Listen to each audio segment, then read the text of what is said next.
नमस्कार, मैं हूं कुमार गजेंद्र। जनपद ऑन द स्पॉट में आपका स्वागत है। कहते हैं वक्त बड़ा बलवान होता है, बड़ी बड़ी चीजों को पलट देता है। ये ऐसे भी कहा जाता है कि जो कभी राजा होता है उसे रंक बनने में टाइम नहीं लगता, और जो रंक होता है वो राजा की कुर्सी पे कब जा बैठेगा कोई नहीं जानता। कुछ ऐसा ही इज़राइल के अंदर हुआ है। इज़राइल जो कल तक पूरी दुनिया के अंदर एक ऐसा देश माना जाता था जिसकी टेक्नोलॉजी और जिसकी सैन्य शक्ति को कोई चैलेंज नहीं कर सकता था। बहुत खूबसूरत, बेहद खूबसूरत छोटा सा ये देश इज़राइल पूरी दुनिया में अलग छवि रखता था, क्योंकि यहाँ की खुफिया एजेंसी मोसाद सबसे खतरनाक, जी हाँ, दुनिया की सबसे खतरनाक खुफिया एजेंसियों में शुमार थी। मोसाद का टेरर इस कदर दुनिया में था कि मोसाद के कमांडो, मोसाद के एजेंट्स पूरी दुनिया में कहीं पर भी अपने दुश्मनों को बहुत ही क्रूरता से मार दिया करते थे। मोसाद का मतलब ही किलिंग मशीन होता है। दरअसल मोसाद ने अपने ऑपरेशन पूरी दुनिया में इस कदर करके दिखाए हैं जो पूरी दुनिया जिनसे बहुत ज्यादा डरती है। ये ऑपरेशंस ऐसे हैं जो आज भी जो जासूसी की दुनिया है उसमें इन ऑपरेशंस को बाकायदा पढ़ाया जाता है। ये मोसाद जो किलिंग मशीन, जिस जिस मोसाद शब्द का नाम किलिंग मशीन या मौत की मशीन होता है, और सचमुच मोसाद ने अपने इस नाम को पूरी दुनिया में साबित करके भी दिखाया है। ये जो मोसाद जो एजेंसी है, ये अपने आप में सचमुच क्रूर एजेंटों की एजेंसी कही जाती है। मोसाद की स्थापना 13 दिसंबर 1949 को की गई थी, और तब से लेके अब तक मोसाद ने फिलिस्तीन समेत सभी देशों में बड़े बड़े ऑपरेशन किए हैं। लेकिन आज जिस तरीके का हमला इज़राइल की अंदर, इज़राइल की धरती पर फिलिस्तीन की तरफ से किया गया, वो सचमुच उसने मोसाद की इस साख को मिट्टी में मिला दिया है। आज मोसाद देखती रह गई, मोसाद पूरी तरीके से फेल हो गई, लेकिन फिलिस्तीन के आतंकवादियों ने, हमास के आतंकवादियों ने आज इज़राइल के अंदर जो खूनी तांडव खेला है, जिस तरीके का नरसंहार किया है, उसने ना सिर्फ इज़राइल बल्कि खास तौर से मोसाद की जो साख बनी हुई थी पूरी दुनिया के अंदर, उसको मिट्टी में मिला दिया है। अब मोसाद को अपनी साख बनाने में बहुत लंबा समय लगेगा। मोसाद के कई ऑपरेशंस को पढ़ाया जाता है, समझाया जाता है। उनमें से एक ऑपरेशन है थंडरबोल्ट। ऑपरेशन थंडरबोल्ट, जिसमें खुद कभी मोसाद के फोर्स का हिस्सा रहे नेतन्याहू शामिल थे। मोसाद का और इजरायली फौज में नेतन्याहू ने खुद काम किया है, और ये उसका हिस्सा रहे हैं।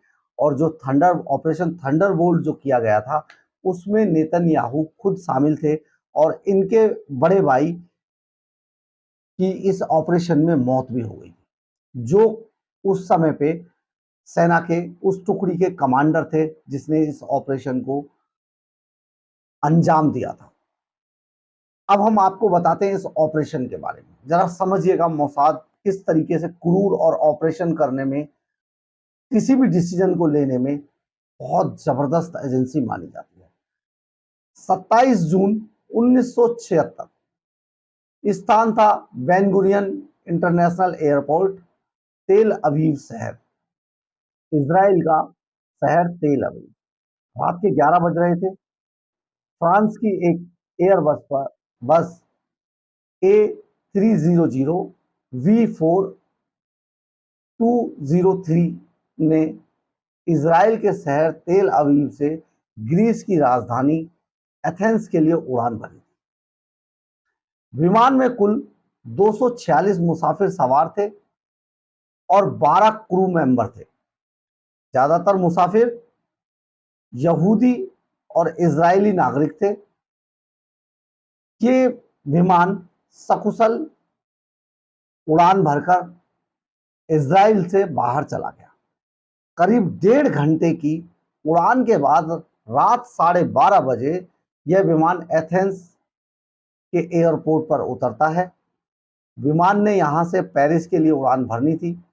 यहां से विमान में 58 और यात्री सवार होते हैं। इन्हीं 58 यात्रियों में 4 आतंकवादी भी शामिल थे, जिन्होंने बाद में इस विमान का अपहरण कर लिया था। इनमें से 2 फिलिस्तीनी लिबरेशन गुट के आतंकी थे और 2 जर्मनी के थे। आतंकवादी विमान को हाईजैक कर लीबिया के शहर बेंगहाजी में ले जाते हैं। इसके बाद विमान को युगांडा ले जाया जाता है। युगांडा का तानाशाह ईदी अमीन खुद आतंकवादियों को सह दे रहा था, उनका संरक्षक था और उनके समर्थन में खड़ा हुआ था। विमान के आसपास युगांडा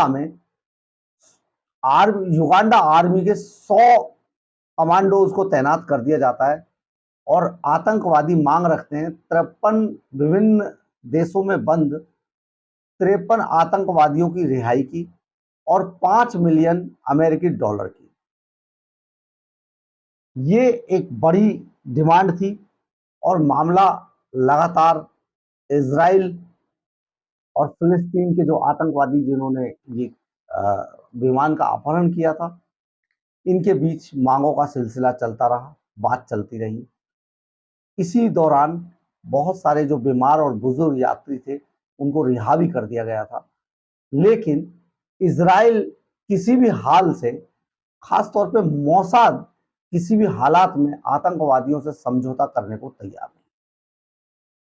ईदी अमीन किसी भी तरीके से बिना मांगों के पूरा हुए विमान और आतंकवादियों से की मांगों को छोड़ना नहीं चाहता।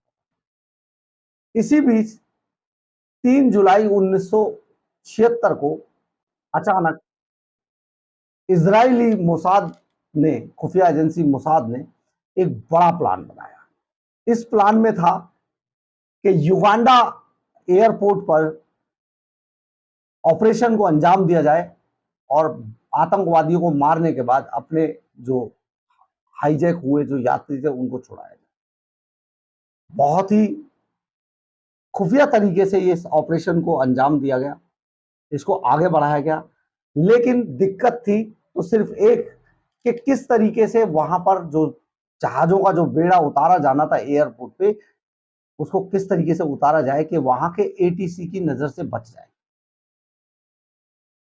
मोसाद को यह पता था कि युगांडा का जो तानाशाह है ईदी अमीन, वो ब्लैक कलर की गाड़ियों में चलता है और उसके आसपास ब्लैक कलर की जो अन्य सैनिक चलते हैं, रेंज रोवर गाड़ियां होती हैं और वो खुद ब्लैक कलर की मर्सिडीज में चलता है। तो इसी तरीके के उतनी ही गाड़ियां ब्लैक कलर की विमानों में भरकर कमांडोज को लेकर युगांडा के एयरपोर्ट पर मोसाद के कमांडोज पहुंचते हैं।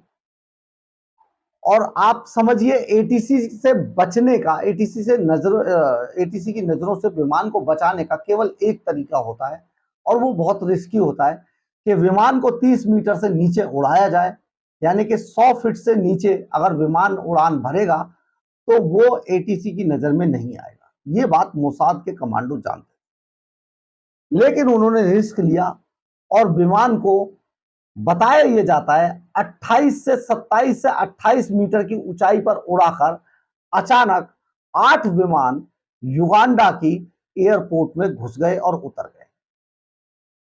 और उन्होंने बहुत ही तेजी से उन सभी कारों को उतारा जिनमें युगांडा आर्मी को यह दर्शाना था कि खुद ईदी अमीन वहां पर आया हुआ है। और इन कारों के अंदर मोसाद के कमांडोज थे, जो उन कारों में भरकर विमान के पास पहुंच गए और युगांडा आर्मी के जो 100 कमांडोज वहां तैनात थे वो सचमुच धोखा खा गए।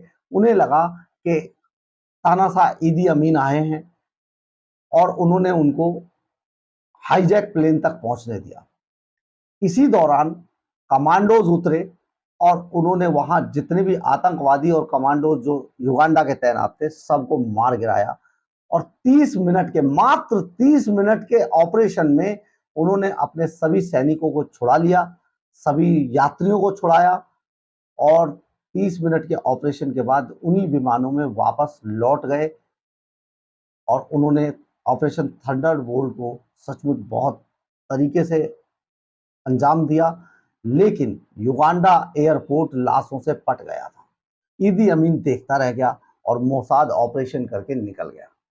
ये बड़ा मामला था मोसाद का, लेकिन आज मोसाद फेल हो गया है। मोसाद के रहते शनिवार की सुबह जिस तरीके से फिलिस्तीन के अंदर आतंकी हमला हुआ, जिस तरीके से हमास के कमांडोज ने, हमास के आतंकवादियों ने हमला किया, जिस तरीके से हिजबुल्ला इस जंग में कूद पड़ा, जिस तरीके से ईरान खुलकर आ गया, ये सचमुच दुनिया को दहलाने वाला है।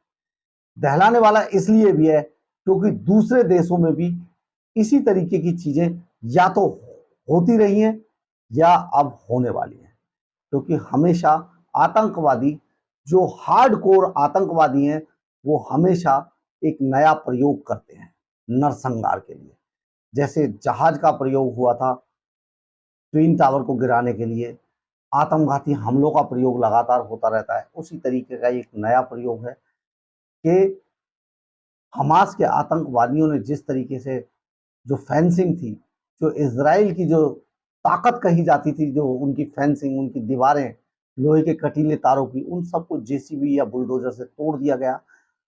लेकिन जो खुफिया सूत्र बताते हैं, इस फेलियर के पीछे सबसे बड़ा जो मामला है वो है जो कई सालों से इजराइल के अंदर फिलिस्तीनी जो कमांडोज थे या फिलिस्तीनी हमास के जो कमांडोज थे, वो नागरिक बन के जो रह रहे थे इजराइल के अंदर, उन्होंने सबसे ज्यादा नुकसान पहुंचाया है इजराइल को। ये सब जगह पर है, हमारे देश भारत में भी, बांग्लादेश, पाकिस्तान और दूसरे ऐसे ही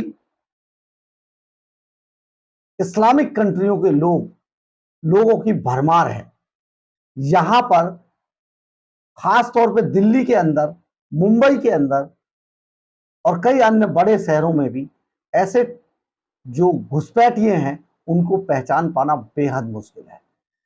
जिस आप बांग्लादेशी बॉर्डर से, नेपाल बॉर्डर की तरफ से जहां से सीमा घुसी थी, उस बॉर्डर पर तो इतना खुलापन है कि वहां से लोग जरा सी नजरें बचाकर, या यूं कहें कि पैसा लेने के बाद काफी लोग जो इसके लिए जिम्मेदार हैं वो अपना मुंह दूसरी तरफ घुमा लेते हैं और घुसपैठिए देश के अंदर घुस जाते हैं। ये सचमुच बहुत भयानक है। ऐसे लोगों की पहचान हमारी सरकारों को, हमारी एजेंसियों को भी करनी हुई लगातार, क्योंकि आने वाले समय में इजराइल जैसा हमारे यहाँ ना हो जाए। ये सीन कहीं भी दोहराया जा सकता है। इस हमले में इजराइल के हजारों नागरिक, हजारों लोग मारे गए हैं और लाखों लोग घायल भी हुए हैं। हमला बेहद खतरनाक था, लेकिन गलती मोसाद की थी। आखिर ये गलती कैसे हुई, ये चूक कैसे हुई, इक्विपमेंट ने काम क्यों नहीं किया, खुफिया एजेंसियों को सूचना क्यों नहीं मिल पाई, और सबसे बड़ा जो फेलियर है वो अमेरिका की खुफिया एजेंसी का भी माना जा रहा है। क्योंकि दूसरे देशों की एजेंसियों को कई बार इस तरीके के बड़े हमलों का पहले ही पता चल जाता है। तो ये एजेंसियां भी किस तरीके से चुप थी कि इतना बड़े हमले की तैयारी होती रही और किसी को कानो कान भनक नहीं लगी। लोग हवाई रास्ते से उतर गए, ग्लाइडर्स से उतरे, उन्होंने आते ही हमला कर दिया और लाखों लोगों की, हजारों लोगों की लाशें बिछा दी। बम धमाके हुए, बिल्डिंगें गिरा दी, अस्पताल गिरा दिए, सचमुच मानवता के लिए बेहद शर्मनाक है। हम अभी तक रूस और यूक्रेन के हमलों को देखकर ही डर रहे थे, लेकिन अब जो इज़राइल में हुआ है, इज़राइल के अंदर जो भी हुआ है, वो बेहद डरावना है, बेहद खौफनाक है। हमारी एजेंसियों को इससे सबक लेना होगा। अगर आपको मेरी खबर अच्छी लगी हो, तो आप इसे लाइक, सब्सक्राइब और शेयर ज़रूर करें। इससे हमें ऊर्जा मिलती है। जय हिंद, जय भारत।